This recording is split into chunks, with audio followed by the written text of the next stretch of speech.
শুধু তাই না, নবীজি মুহাম্মদুর রাসূলুল্লাহ সাল্লাল্লাহু আলাইহি সাল্লাতু ওয়াসসালাম বলেছেন, আল মুস্তাগফিরু মান ফিস সামাওয়াতি ওয়াল আরদ। আসমান আর জমিনের মধ্যে আল্লাহর যত সৃষ্টি আছে, সমস্ত সৃষ্টি সেই তালিবুল ইলমদের জন্য মাফ চাইতে থাকে।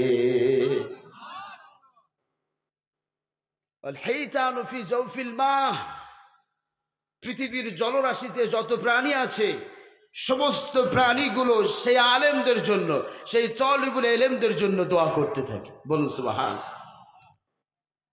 হযরত জিবরাইল আলাইহিস সালাতু ওয়াস সালাম নবীজি মুহাম্মদুর রাসূলুল্লাহর কাছে এসে বললেন, নবীজি আমার, অচিরেই কিয়ামত শুরু হয়ে যাবে।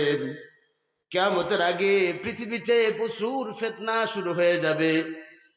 নবীজি বললেন, ফাল মুখাররিসু মিনহা, সেই মুসিবত থেকে বাঁচার কোন রাস্তা কি আমার আল্লাহ তোমাকে বলে দিয়েছে?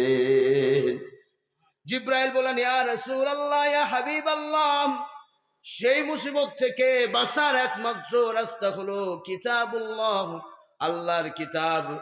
যে বাজারা আল্লাহর কিতাবটাকে আঁকড়ে ধরবে, আল্লাহ তাদেরকে বাঁচিয়ে দিবেন।